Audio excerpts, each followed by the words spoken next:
PV Anwar ക്യാമ്പിൽ എന്താണ് വിശേഷം എന്ന് കൂടി അറിയണം. PV Anwar ഇന്ന് മാധ്യമങ്ങളെ കാണുന്നുണ്ട് 9 മണിക്കെന്ന് അറിയുന്നു. ആഷ്കറിലേക്ക് വരുമ്പോഴുണ്ട് കൂടുതൽ വിവരങ്ങളുമായി. ആഷ്കറിലേക്ക് വരുമ്പോൾ വെരി ഗുഡ് മോർണിംഗ്. ഇത് PV Anwar മുഖ്യമന്ത്രിക്ക് മറുപടി പറയുമെന്ന് തോന്നുന്നു.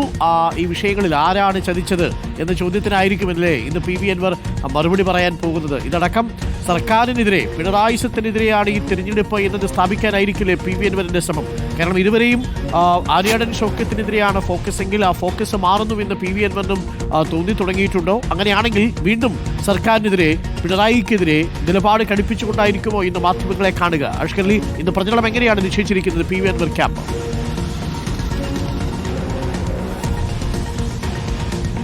Arun, very good morning. ഇന്ന് രാവിലെ 9 മണിക്കാണ് PV Anwar വാർത്താ സമ്മേളനം വിളിച്ചിരിക്കുന്നത്. അത് പ്രധാനമായും കഴിഞ്ഞ ദിവസം നിലമ്പൂരിൽ LDF കൺവെൻഷൻ എത്തിയപ്പോഴാണ് മുഖ്യമന്ത്രി ഒരു വഞ്ചനയാണ് നിലമ്പൂരിൽ ഉപതെരഞ്ഞെടുപ്പിന് സാഹചര്യം ഒരുക്കിയതെന്ന് പറഞ്ഞിരുന്നു. സ്വാഭാവികമായും PV Anwar വഞ്ചിച്ചു എന്നുള്ളതാണ് മുഖ്യമന്ത്രി പറയാതെ പറഞ്ഞു വെച്ചത്. അതിന് മറുപടി പറയാനാണ് ഇന്നത്തെ PV Anwarന്റെ വാർത്താ സമ്മേളനം. PV Anwar പറയുന്നത് ഞാനല്ല വഞ്ചിച്ചത്, മുഖ്യമന്ത്രിയാണ്, അതിനുള്ള കാരണങ്ങൾ നിരവധിയുണ്ട്, അതെല്ലാം തന്നെ താനിന്ന് വിളിച്ചു പറയുമെന്നൊക്കെ തന്നെ PV Anwar ഇന്നലെ മാധ്യമങ്ങളോട് പറയുകയും ചെയ്തിരുന്നു. അക്കാര്യങ്ങൾ വിശദീകരിക്കാനാണ് PV Anwarന്റെ വാർത്താ സമ്മേളനം. PV Anwar പ്രചാരണത്തിലേക്ക് വരികയാണെങ്കിൽ കഴിഞ്ഞ ആദ്യഘട്ടത്തിൽ പൂർണ്ണമായും പിണറായി സത്തിനെതിരാണെങ്കിൽ കഴിഞ്ഞ ദിവസങ്ങൾക്ക് തന്നെ ആര്യാടൻ ഷൗക്കത്തിനെതിരെ ആഞ്ഞടിക്കുന്ന PV Anwarനെ നമ്മൾ കണ്ടിരുന്നു. ഇനി അങ്ങോട്ട് PV Anwar സ്വീകരിക്കാൻ പോകുന്ന ഒരു പ്രചാരണമായി നമുക്ക് മനസ്സിലാക്കാൻ കഴിയുന്നത് നേരത്തെ അരുൺ സൂചിപ്പിച്ചതുപോലെ പിണറായി സത്തിനെതിരെയുള്ള വോട്ടുകൾ എന്നുള്ള രീതിയിൽ വലിയ തോതിൽ ചർച്ചയാക്കാൻ തന്നെയാണ്. എന്നാൽ അതിനോടൊപ്പം തന്നെ ആര്യാടൻ ഷൗക്കത്തിനെതിരെയുള്ള PV Anwarന്റെ വിമർശനം അത് തുടരും എന്ന് തന്നെയാണ് നമുക്ക് മനസ്സിലാക്കാൻ സാധിക്കുന്നത്. എന്നാൽ പ്രതിപക്ഷ നേതാവ് VD സതീഷിനെതിരെയും UDF-നെതിരെയുമുള്ള വിമർശനങ്ങൾ ഒരുപക്ഷെ PV Anwar മയപ്പെടുത്താൻ സാധ്യതയുണ്ട്. എന്നാൽ മുഖ്യമന്ത്രിക്കെതിരെ പിണറായി സത്തിനെതിരെ എന്നുള്ള പ്രയോഗം അതുപോലെ തന്നെ ആര്യാടൻ ഷൗക്കത്തിനെതിരെയുള്ള PV Anwar ഇനിയും ശക്തമായി തുടരുമെന്നാണ് മനസ്സിലാക്കാൻ കഴിയുന്നത്. അരുൺ, അഷ്കറിന് മഴ പെയ്യാൻ സാധ്യതയുണ്ട് നിലമ്പൂരിൽ. റോഷി പറഞ്ഞതുപോലെ അല്ലേ, അഷ്കറിനാണ് നിലമ്പൂരെ കാലാവസ്ഥ കുറച്ചുകൂടി അറിയുക, രാഷ്ട്രീയ കാലാവസ്ഥയും പൊതു കാലാവസ്ഥയും.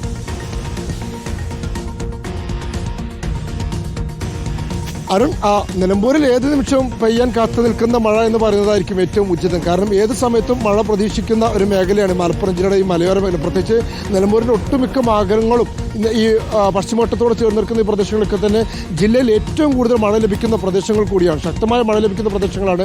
കഴിഞ്ഞ തവണയൊക്കെ വെള്ളപ്പൊക്കം സ്ഥിരമായി ഇല്ലെങ്കിൽ മഴ കനത്താൽ ചാലിയാറൊന്ന് കര കയറാൻ വേണ്ടി കാത്തു നിൽക്കുന്ന അവസ്ഥയുമാണ്. അതുകൊണ്ട് ഏത് സമയവും വെള്ളപ്പൊക്കത്തിൽ തന്നെ പ്രതീക്ഷിച്ച് നിൽക്കുന്ന ഒരു ജനത കൂടിയാണ് നിലമ്പൂരിലേത് എന്ന കാര്യത്തിലും സംശയമില്ല. കവളപ്പാറയാണെങ്കിലും അങ്ങനെ നിരവധി ഉദാഹരണങ്ങൾ മണ്ണിടിച്ചിൽ കൊണ്ടും ദുരന്തങ്ങൾ കൊണ്ടൊക്കെ തന്നെ സംഭവിക്കുന്ന അത്തരമൊരു ആശങ്ക കൂടി നിൽക്കുന്ന മണ്ണ് കൂടിയാണ് നിലമ്പൂരിൻ്റെ. Okay, thank you. ഞാൻ തിരിച്ചു വരാം. നമുക്ക് ദീപക് മലയമ്മയുണ്ട് നമുക്കൊപ്പം.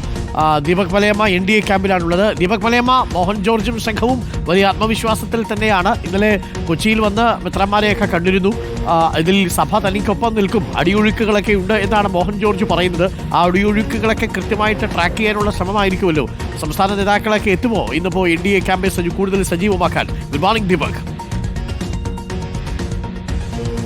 Arunkumar, very good morning. സംസ്ഥാന നേതാക്കളിൽ പ്രമുഖരായിട്ടുള്ള ആളുകൾ താരതമ്യേന കുറവാണ്. കാരണം നേരത്തെ തന്നെ അത്തരത്തിലാണ് നിശ്ചയിച്ചിരിക്കുന്നത്. പക്ഷേ ന്യൂനപക്ഷ മോർച്ചയുമായി ഒക്കെ ബന്ധപ്പെട്ടുകൊണ്ടുള്ള നേതാക്കൾ മണ്ഡലത്തിൽ ക്യാമ്പ് ചെയ്യുന്നുണ്ട് എന്നുള്ളതാണ്. ഇന്നിപ്പോൾ മൂത്തേടം പഞ്ചായത്തിലാണ് NDA സ്ഥാനാർത്ഥി അഡ്വക്കേറ്റ് മോഹൻ ജോർജിന്റെ പര്യടനമുള്ളത്. അതിനുശേഷം വൈകിട്ട് കരുളായി ഉൾപ്പെടെയുള്ള മറ്റ് മേഖലകളിൽ കൂടി പ്രമുഖ വ്യക്തികളെ കാണുമെന്നുള്ളതാണ്. ഇന്നലെയൊക്കെ നമ്മൾ പറയുന്നത് പോലെ തന്നെ വളരെ ഫോക്കസ്ഡ് ആയിട്ടുള്ള ഒരു ഏരിയകൾ കേന്ദ്രീകരിച്ചുകൊണ്ടാണ് അദ്ദേഹത്തിന്റെ പ്രചാരണം പുരോഗമിക്കുകയും ചെയ്യുന്നത്.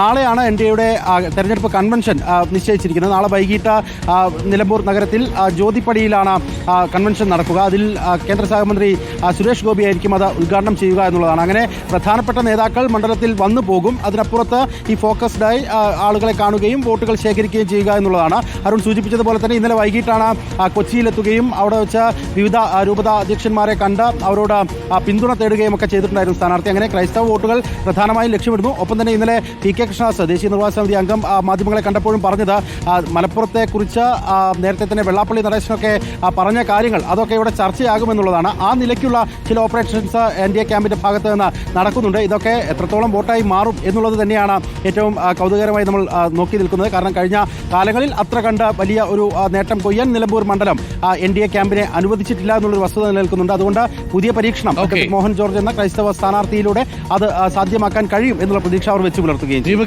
നമ്മൾ രാഷ്ട്രീയം വിട്ടാൽ നിലമ്പൂരിൽ വന്നിറങ്ങിയതിനു ശേഷം പരിചയപ്പെട്ട ഭക്ഷണ വിഭവം ഏതാ? എന്തെങ്കിലും പ്രത്യേക ഐറ്റം പരിചയപ്പെടുത്താനുണ്ടോ?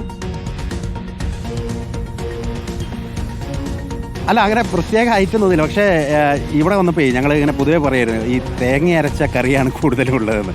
നമ്മളൊക്കെ ഈ മുളകിട്ട കറികളൊക്കെ താല്പര്യമുള്ള ആൾക്കാരാണ്. അങ്ങനെ ഒരു വ്യത്യാസം കണ്ട, അല്ലാതെ ഈ മലബാറിൽ പൊതുവെ അങ്ങനെ വലിയൊരു ചേഞ്ച് കണ്ടില്ല.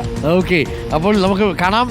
ദീപക്, ഉഷാറായി കാര്യങ്ങൾ നടക്കട്ടെ. മോഹൻ ജോർജും സംഘവും അങ്ങനെ NDA ക്യാമ്പും സജീവമാക്കിയിരിക്കുകയാണ്. മൂന്ന് മുന്നണികളും ഒരു സ്വതന്ത്രനും എന്ന മട്ടിലാണ് കാര്യങ്ങളുടെ പോക്ക്.